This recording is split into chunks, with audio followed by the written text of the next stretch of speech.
Professor, se você pudesse eleger 1 a 2 exercícios por grupo muscular que você não abriria a mão nunca, pra galera que tá acompanhando aqui, quais seriam os exercícios com qual objetivo, Cariani? O objetivo de falar assim, ó, Renato, esses exercícios são exercícios que eu elejo como os principais para hipertrofia. Eu ramifico, porque eu tenho atletas lutadores, daqueles que sobem no ringue. A galera que acompanha a gente é hipertrofia. Toda a nossa galera que acompanha aqui é só hipertrofia. Legs. Agachamento com barra livre. Segundo, leg press. Leg press. Posterior de perna. Flexão deitado. E nórdico. E flexão sentada e o stiff. Colocaria 3 aí. Perfeito. Peitoral. Aqui vocês têm aquele supino, um que é close grip. Não vou cair lá atrás não, né? Não. É esse aqui, ó. Neutral não. Fecha. Neutral não. Ah, não, esse não. Esse é o melhor. É o melhor. Esse é o melhor. Você fecha o movimento. Né? Da mesma forma que o dorsal, você puxa. Isso é uma das coisas que eu fiz muito no quad. Eles aqui, praticamente não usam pronado. Eles só fazem neutro. Só fazem neutro. O peitoral é o dorsal da parte da frente. Então pense assim. Então aqui, ó. Esse supino fechado. Talvez chame-se wide grip. Yeah. Wide grip chest machine. Então aqui, ó. Fechado. Squeeze! Volta lá no fundo. Então, para mim, se eu tiver que escolher um supino, é este supino. Isso poderia ser feito no cabo? Olha, o cabo, ele pode ser um crossover angulado, por exemplo, para as articulações com uma sobrecarga muito elevada. Então, eu nunca faria no cabo, por exemplo, com a carga maior, se não tiver alguém douto atrás para não deixar a pré-exaustão, a pré-extensão e passar e auxiliar na parte distal aqui do braço, tá? Essa máquina, coloca na sua relação de equipamentos. Boa. O Júlio tem toda a razão. É a melhor máquina para peitoral. Eu acho sensacional essa rotação externa que faz. Sim. Sabe? Ele é sensacional e ele promove essa possibilidade de grande contração. O outro, supino inclinado com dumbbells. Agora, supino inclinado com dumbbells. Você precisa de muita carga. Na série mais pesada, tem que ter, de preferência, 2 parceiros para auxiliar a entregar o supino. E você entrega o supino é aqui em cima, não é aqui embaixo em pré-extensão. Você ajuda a entregar, terminou, de novo, pega o supino, pega o dumbbell e posiciona no solo novamente, né? Então, para mim, para supino, para peitoral, são esses 2. Dorsal é a remada. É a remada. E outro que eu utilizaria muito. Sabe o que você estava fazendo ali? Aquela remada. Aquilo lá não é convergente. Sabe aquilo lá, né? Ela é divergente. Divergente? É simples, né? Sim. Na contração, converge. Na contração, diverge. Porque possibilita... Vai abrindo, né? Porque possibilita você fazer o trabalho bilateral, cessou, você continua... De forma unilateral. A maior parte dessas máquinas aqui, eu infelizmente ainda não tive chance de olhar, mas a maior parte dessas máquinas de dorsal, aqui ele tem um garoto, ela sempre tem uma manopla central, que as pessoas não sabem utilizar. Por que ela não sabe utilizar essa manopla central? Porque ela não desconhece o fenômeno que é o fenômeno do chamado déficit bilateral. Então você promove o trabalho bilateral, dá aquele squeeze, aquela contração, esmaga, né? Não deu mais, segura na manopla central e continua da forma mais estrita possível a fazer mais repetições, e ali na hora que vem o auxílio do seu parceiro para... E aonde que é o auxílio? Na mão. Na mão. No toque. Não é na haste, não é na manopla. Por que não é na manopla? Porque você está trabalhando com uma alavanca. Quanto maior a distância, maior o torque. Então você tem que usar o torque do atleta, focalizado no músculo dele ali. Então a ajuda é aqui, é na mão. Tira a mão e ele controla toda a fase negativa. Então esse é um outro exercício que eu considero sensacional para dorsal. Bíceps. O Arnold fazia muito isso. que é uma rosca concentrada. Concentrada sem apoio. Sem apoio. Aqui, ó. Sim. Essa aqui. Excelente. Essa aqui, ó. O torque é fantástico. Né? O maior torque é a 90 graus por causa da ação gravitacional. Aí entra o parceiro de treino, onde que ele está ao seu lado, ele auxilia na sua mão ao longo do arco do movimento. Só que, infelizmente, uma coisa que eu fico puto é o cara te auxiliar e na fase negativa. Faz aí, Eduardinho. Ó, eu ajudo aqui, né? Na fase negativa, fala, o cara continua em contato com a sua mão. Não pode.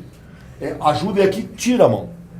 Porque qualquer contato aqui, para quem está treinando no limite, você tá aliviando. Faz a diferença. Você está aliviando. Ah, mas eu estou encostando. Mas não encosta. Tira a mão. Né? Eu fico puto também. Aí o cara fala assim, mas eu só estou encostando, por favor, mas faz uma diferença enorme. Faz diferença, não só encoste, que o leigo por favor. não entende isso. Ele não entende, porque ele nunca treinou ao limite. Né?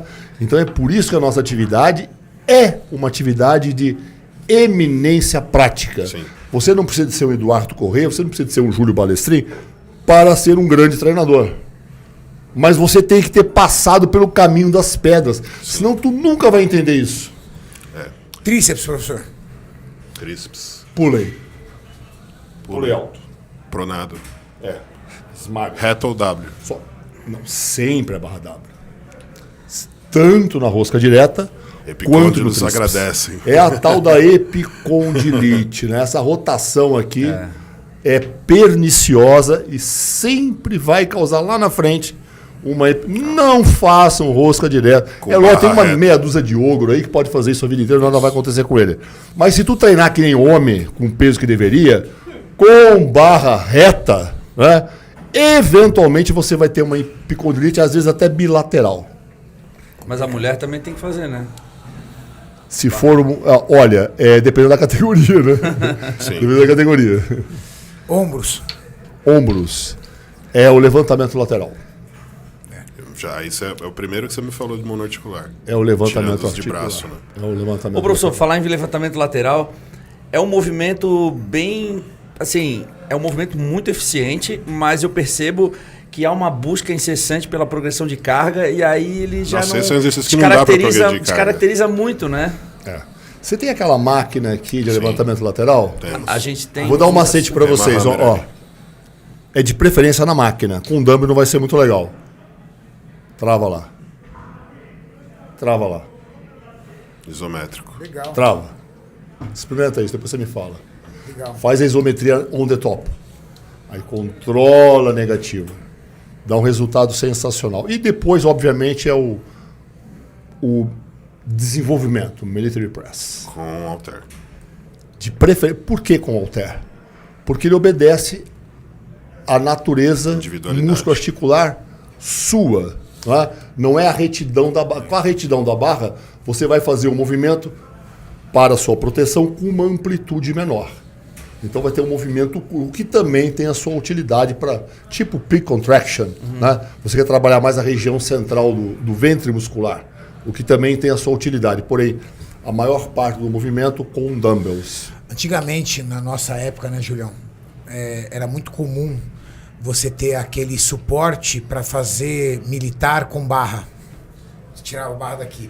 E era muito comum você ver indivíduos extremamente fortes fazendo militar por trás, na nuca. Por trás. Em pé ainda. Olha, ele Às vezes em tem, pé, às ele vezes no suporte. tem a sua utilidade, trabalhando ter mobilidade, hein? deltoide posterior, trabalhando trapézio 3 e 4.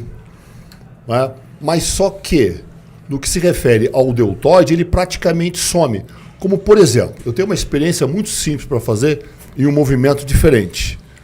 As pessoas também insistem em fazer o pulei alto atrás da nuca. Sim. Só que para a expansão lateral do latíssimo dorso, isso não tem muito fundamento. Então é fácil. Quer ver? Vamos fazer isso aqui, ó. Dá para ficar de pé aqui? Ó, faça isso aqui, ó. Levanta. E puxa o dorsal. Puxa o dorsal. Pose de dorsal. Coloca a mão no seu grande dorsal. Puxa pela frente. Pula aí na frente. Agora puxa atrás. Cadê o dorsal? Sumiu. Sumiu. Então por que eu vou fazer atrás da nuca? Você só movimenta trapézio ali. Olha, eu vou dizer para você, eu pessoalmente já vi 2 atletas que ao fazer o pule atrás da nuca, teve a cabeça do úmero deslocada e veio parar aqui. Ainda mais quando a cavidade é rasa. Tá? O ombro, um foi para o hospital e o outro conseguiu ele mesmo recolocar o ombro no lugar. Eu fiz um vídeo uma vez sobre isso. Eu fiz um vídeo uma vez sobre isso e eu disse. Eu disse o seguinte. Que eu não conseguia ver o objetivo em você fazer ele por trás, sendo que pela frente você tem muito mais recrutamento muscular. Sim, mas a galera criticou pra caramba quando eu falei isso. Eu falei assim, tá, mas você critica isso? Eu não tô condenando o movimento por trás. Quer fazer, faz. Mas eu estou. Quer fazer, faz. Eu tô dizendo que o da frente é muito mais efetivo útil. E mais seguro. Você conhecia esse experimento de colocar o dorsal? O que acontece? Atrás da nuca eu uso em fase final de preparação para trabalhar mais o chamado miolo da região dorsal. Trapézio inferior fala isso também. Para os tecnicistas. Foi o que eu falei. Vai falar que não existe miolo. É. No seu mundo restrito realmente não existe. Mas para quem treina com esse negócio existe. Né? Então atrás da nuca. O desenvolvimento é a mesma coisa. Se você bater a mão no seu deltoide, faça o movimento atrás da nuca. Praticamente o seu deltoide não está trabalhando. E se a sua mobilidade não estiver boa, você vai ter problema. Nossa, vai ter problema. Eu tenho um outro exemplo. Tu tá dentro de um terreno, aí apareceu um cachorro. Aí tu vai correr do cachorro, tem uma árvore. Aí tu precisa se pendurar na árvore para subir do cachorro. Tu vai pela frente ou tu vai por trás? Boa. Instintivamente, tu vai pular na árvore e vai segurar no galho. Que é mais seguro e te tem mais forças, né? Tu vai, né? Automaticamente. Eduardo, eu gosto muito de estudar o comportamento dos animais. Eu tenho uma ótima biblioteca em casa de antropologia e paleantropologia. A zoologia entra nisso porque ela estuda o comportamento do animal. Estudando o comportamento do animal, você consegue verificar o que é natural e o que não é natural. Carregar peso, correr distâncias intermináveis, no que se refere à sua dieta alimentar e todos os outros comportamentos. É por isso que a zoologia é tão importante, né? Porque você estuda os outros animais, aí você vai caminhando e passa a estudar o comportamento do próprio Homo sapiens em condições naturais. É que nós temos, né, os mundurucus aqui na selva amazônica, os Yanomamis, você vai ali que hoje estão sofrendo tanto, né? Você vai na África, tem os aikungs, os pigmeus, os aborígenes australianos. Então você observa o caçador e coletor. Como é que ele vive? Como é que ele cozinha? Como é que ele se comporta? Em primeiro lugar, todos agacham. A maior parte dos afazeres domésticos são feitos em agachamento. Ou seja, nós evoluímos ao longo de milhares de anos, carregando objetos, transpondo transcursos, carregando objetos pesados e cozinhamos e fizemos outras tarefas, por exemplo, agachado. O que não é natural é você ficar o dia inteiro sentado numa cadeira. Com a perna esticada. Estressado. E o seu exemplo é fundamental. Verdade, professor.